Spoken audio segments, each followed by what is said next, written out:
नमस्कार, स्वागत है आपका बिहार समाचार में। बिहारियों के लिए सरकार ने बड़ी घोषणाएं कर दी है। साथ ही बिहार के किसानों, गरीबों और मजदूरों के लिए कई बड़ी खबरें सामने आ रही है। तो वहीं बिहार में बारिश को लेकर मौसम विभाग ने अलर्ट जारी कर दिया। आज की बिहार की महत्वपूर्ण और गर्मागर्म खबरों पर बात करेंगे। इससे पहले आपसे एक छोटी सी अनुरोध है, कृपया वीडियो को एक प्यारा सा लाइक अवश्य कर दीजिएगा। आपका लाइक करना ही हमारी मेहनत का फल होता है। बाढ़ के दिनों में बिहार हर साल बर्बाद होता है। बिहार के कई जिले डूब जाते हैं तो बिहार के कई जिले सूखे रहते हैं। बिहार के कई जिलों में बारिश नहीं होने की वजह से सूखा पड़ता है। उत्तरी बिहार में हर साल बाढ़ आता है तो दक्षिण बिहार हर साल सूखे की मार झेलता है। लेकिन अब ऐसा नहीं होगा। बिहार की प्रमुख नदियों को आपस में जोड़ा जाएगा, जिससे बिहार को हमेशा के लिए बाढ़ से भी बचाया जा सकेगा। साथ ही बिहार के जिन जिलों में पानी नहीं पहुंचता है, जिन जिलों में सुखाड़ होता है, वहां इन नदियों का पानी पहुंचाया जाएगा, जिससे सिंचाई की भी अच्छी व्यवस्था होगी। देखिए, बड़ी खबर है बिहार वालों के लिए। बिहार की 9 नदियों को 5 जगहों पर जोड़ा जाएगा। 900 किलोमीटर लंबे चैनल से 7 लाख हेक्टेयर खेतों तक पानी पहुंचाने का काम किया जाएगा। बिहार की बड़ी नदियों को जोड़ने के लिए 5 चैनलों का निर्माण किया जाएगा। इस तरह से नदियों को आपस में जोड़कर उत्तर बिहार के बाढ़ का पानी को दक्षिण बिहार में पहुंचाया जाएगा, जिससे पूरे साल पानी की किल्लत नहीं होगी। बारिश हो या ना हो, खेती बिहार में हर साल होगी और पूरे बिहार में होगी। ना ही बिहार में बाढ़ के दिनों में किसानों के खेत डूबेंगे और ना ही सुखाड़ से किसानों की फसलें मरेगी। बिहार सरकार ने नदियों को जोड़ने की योजना बनाई है। गंगा, बागमती, घाघरा, गंडक, कोसी, बूढ़ी गंडक, नून, दाहा आदि नदियों को 5 चैनलों से जोड़ा जाएगा। और ऐसा होने से बिहार के मुजफ्फरपुर, सीतामढ़ी, शिवहर, पूर्वी चंपारण, पश्चिमी चंपारण, समस्तीपुर, गोपालगंज, सारण सहित बिहार के 20 जिलों को बड़ा फायदा होगा।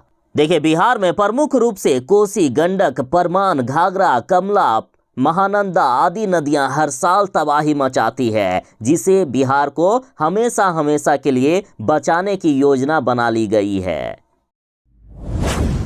आखिरकार नियोजित शिक्षकों से बात करेंगे मुख्यमंत्री नीतीश कुमार जी। मुख्यमंत्री नीतीश कुमार जी ने शिक्षकों के मुद्दे पर बैठक बुला ली है। अब शिक्षकों से सीधा मुख्यमंत्री नीतीश कुमार जी संवाद करेंगे, उनकी समस्याओं को सुनेंगे। और इसके लिए 5 अगस्त का समय तय किया गया है। 5 अगस्त को मुख्यमंत्री के साथ शिक्षक संघ की बैठक है। महागठबंधन के नेता भी इस बैठक में मौजूद रहेंगे।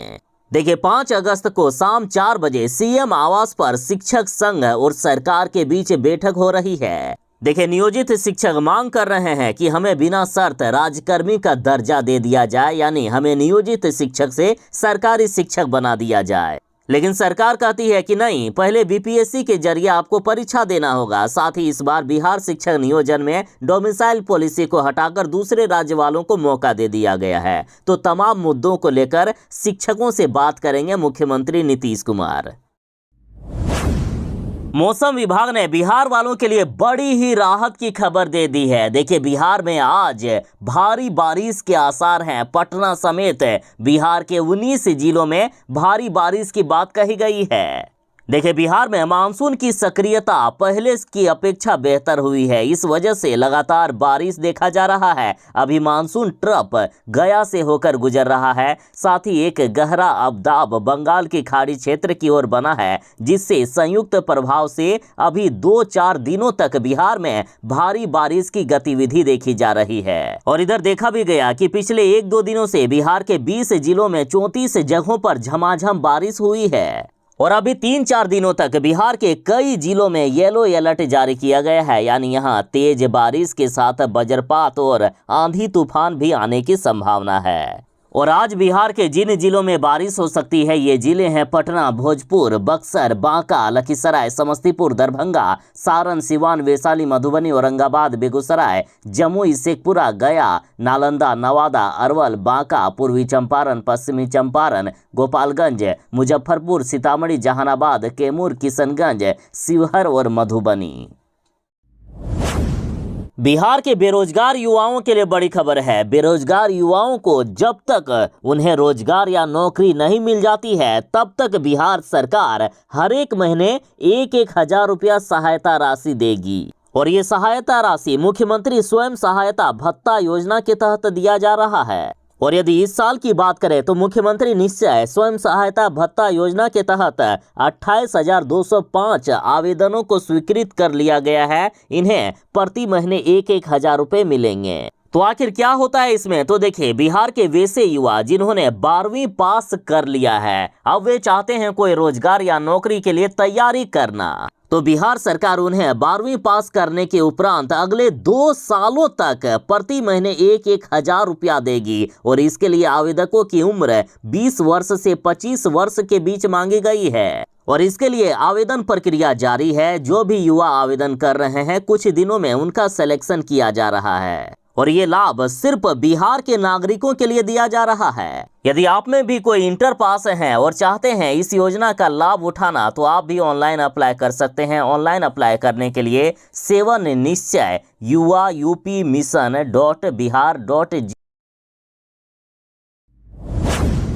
आखिर बिहार में एक कैसी शराबबंदी है। शराब माफिया और शराब तस्कर पुलिस वालों को पीट पीट कर मार कर हालत खराब कर दिए हैं। बिहार में शराब माफियाओं और शराब तस्करों के द्वारा पुलिस वालों के पीटे जाने की हर हफ्ता कोई न कोई नई खबर आ ही जाती है। इस बार फिर से खबर आ गई है कि शराबबंदी के आरोपी को पकड़ने गई पुलिस टीम पर हमला किया गया। आधा दर्जन पुलिस वालों को दौड़ा कर सड़क पर घसीट कर पीटा गया। ताजा मामला बक्सर से सामने आ रहा है। बक्सर के सिमरी थाना क्षेत्र में शराब कांड के आरोपी को पकड़ने गई पुलिस टीम पर उसके परिजनों ने ईंट पत्थर लाठी डंडे से हमला कर दिया। पुलिस वालों को बुरी तरह से पीटा है। इस घटना में थानाध्यक्ष समेत आधा दर्जन पुलिस वाले घायल हो गए। अधमरा करके मारा गया है पुलिस वालों को।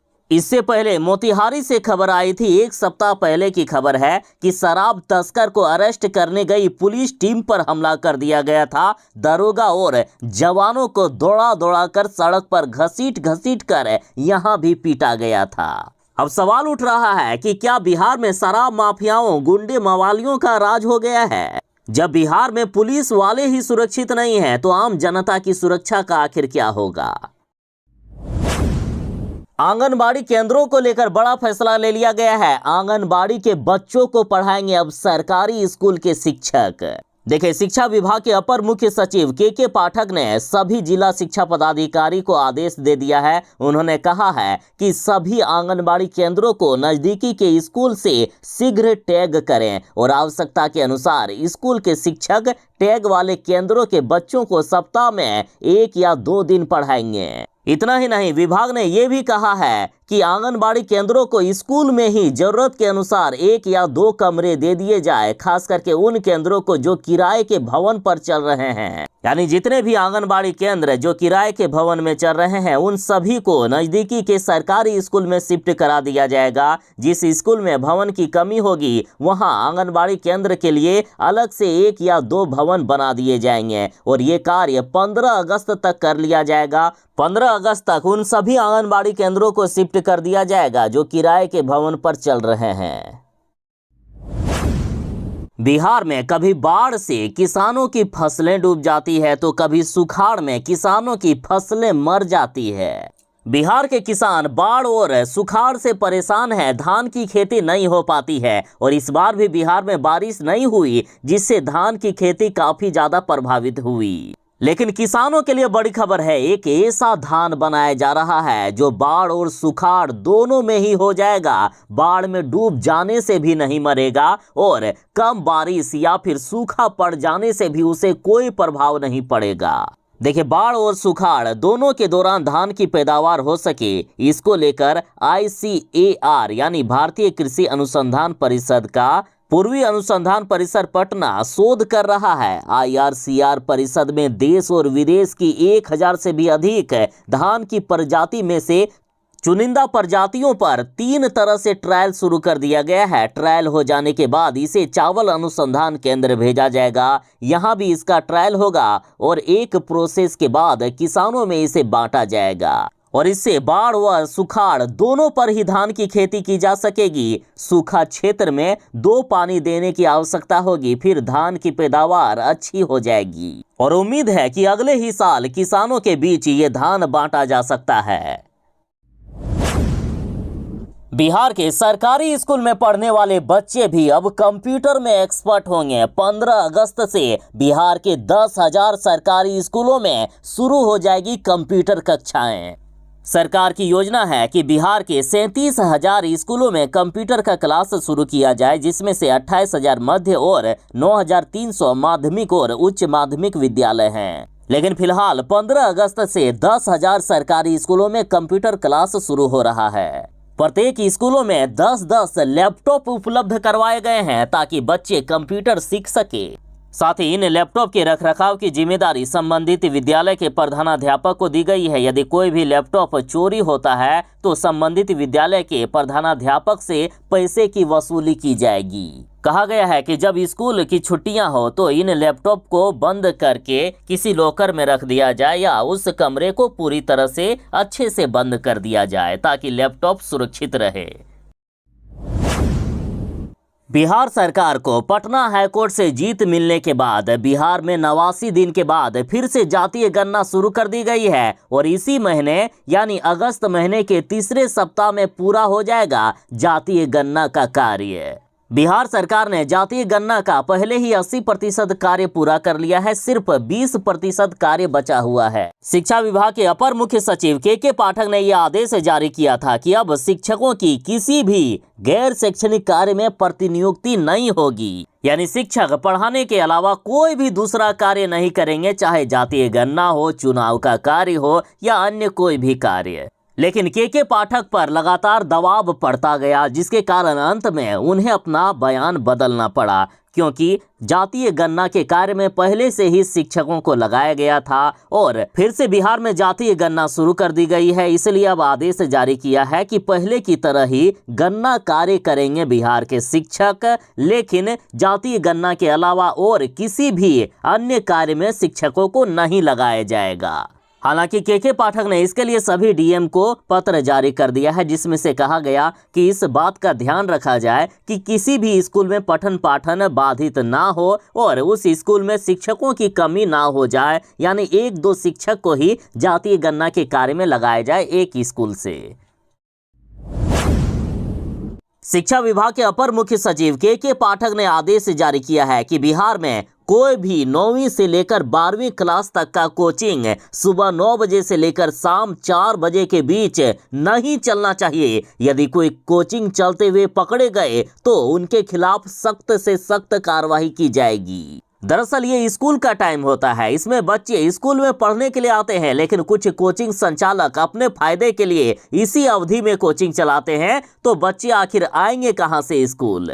देखिए, प्राइवेट कोचिंग में लगता है पैसा और सरकारी स्कूलों में होती है फ्री में पढ़ाई, तो अभिभावक बच्चों को भेज देते हैं जहां पैसा देना पड़ता है, यानी कोचिंग क्लास में। इसलिए इस अवधि में कोचिंग चलाने पर रोक लगा दिया गया है, लेकिन बिहार के शिक्षक संघ अब इसका विरोध करने लगे हैं। कई शिक्षकों ने कहा कि हमें फांसी दे दो, लेकिन हम नहीं मानेंगे के पाठक का फरमान। शिक्षक कह रहे हैं कि पहले छात्र बिहार से पलायन करते थे, अब शिक्षक भी बाहर जाने को मजबूर हो जाएंगे।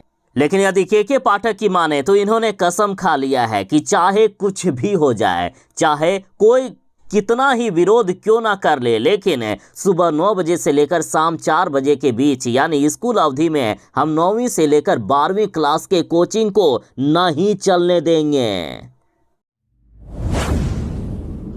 नेपाल और यूपी में लगातार हो रही भारी बारिश के कारण बिहार की नदियों का जलस्तर बढ़ता जा रहा है। नेपाल लगातार बिहार में पानी छोड़ रहा है, जिससे कई नदियां विकराल हो गई है। कोसी नदी ने भी विकराल रूप धारण कर लिया और कई इलाकों में, कई गांवों में कटाव शुरू हो गया है। देखिए, खगड़िया जिले से खबर है कि खगड़िया जिले में स्थित बेलदौर प्रखंड क्षेत्र के इतमादी के गांधीनगर स्थित प्राथमिक विद्यालय बस देखते ही देखते चंद सेकंड में नदी में समा गया। ऐसे विकराल स्थिति को देखकर गांव वाले बुरी तरह से डरे हुए हैं। खगड़िया के साथ कई जिलों में भीषण कटाव हो रहा है। कोसी के साथ बिहार की कई नदियों का जलस्तर बढ़ता जा रहा है। गंगा नदी की बात करें तो भागलपुर में गंगा के जलस्तर में भी काफी वृद्धि हो गई। यदि नेपाल में बारिश नहीं रुकी तो बिहार की कई नदियां बिहार में तबाही मचा सकती है।